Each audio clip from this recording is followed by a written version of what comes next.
Jangan lupa subscribe.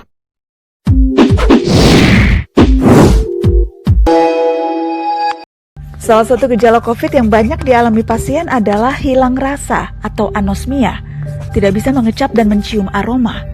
Nah, ternyata gejala yang sama sedang dialami beberapa pejabat negeri ini, hilang rasa juga. Walau bukan indera fisik, tapi rasa untuk peduli, rasa untuk berempati, bahkan bersimpati.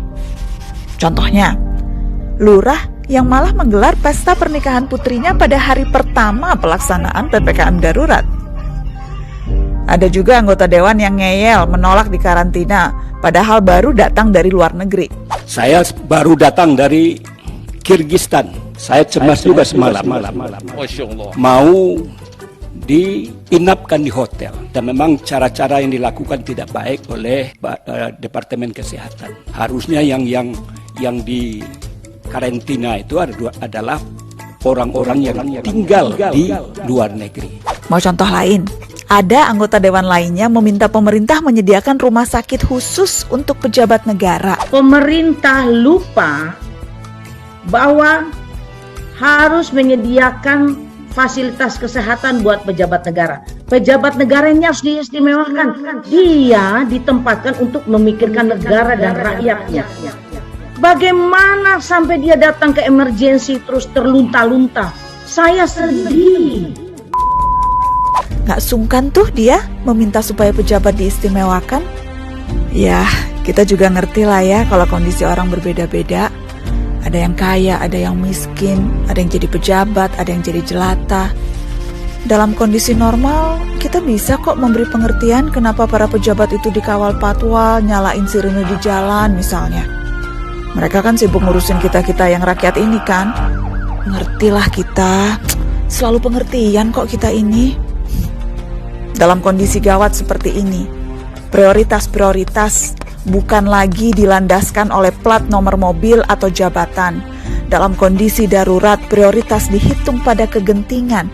Mana yang lebih gawat kondisinya, mana yang lebih rentan, mana yang lebih urgent menerima bantuan. Muncul lagi tiba-tiba anggota dewan yang tetap meminta keistimewaan. Saya tidak mau lagi misalnya mendengar ada anggota DPR yang tidak dapat tempat di ICU. Pak, Bu, mohon maaf nih. Kita juga nggak mau dengar ada yang teriak-teriak, please, saya butuh oksigen untuk bapak saya. Tolong, saya butuh kamar rumah sakit untuk ibu saya. Adik saya butuh plasma darah. Saya mohon ada ambulans yang mengantarkan jenazah kakak saya. Intinya bukan hanya pejabat, seluruh rakyat juga tidak ingin mendengar ICU penuh, UGD penuh, puskesmas penuh. Rakyat juga boleh dong maunya tiap sakit ada yang merawat, tiap bergejala ada yang nge-swab, tiap sesak napas ada oksigen, tiap butuh ambulans ada yang siap menjemput. Tapi kita memang hidup di kala pandemi, hari-hari ketika banyak hal jauh dari ideal. Tidak semua yang kita mau itu bisa didapatkan begitu saja. Kita tahu, ngerti, pahamlah semua itu. Tapi kami sungguh kurang paham gimana caranya ICU harus selalu tersedia buat pejabat. Wong faktanya di mana-mana ICU penuh. Ya masa iya ada rakyat yang lagi di ICU kalau ada pejabat butuh terus dikeluarin ke parkiran gitu? Kalau ada pejabat butuh tabung oksigen, masa iya sih tabung oksigen yang dipakai pasien terus dicabut? Gak mungkin kan? Dan kalau kemarin-kemarin lupa menyapa warga, gak apa-apa juga. Toh rakyat sudah biasa dicuekin. Apalagi saat kondisi normal. Rakyat juga lagi asyik-asyiknya kerja kok. Tetap bisa happy, tetap bisa kumpul-kumpul sama keluarga, teman, kolega. Tapi sekarang, saat situasi sedang genting, kalau tetap tidak bisa hadir dengan solusi-solusi konkret, minimal jangan bebani rakyat dengan pernyataan-pernyataan yang menyakitkan. Karena belum semuanya hilang rasa. Pernyataan tanpa empati itu luka yang masih terasa diderita.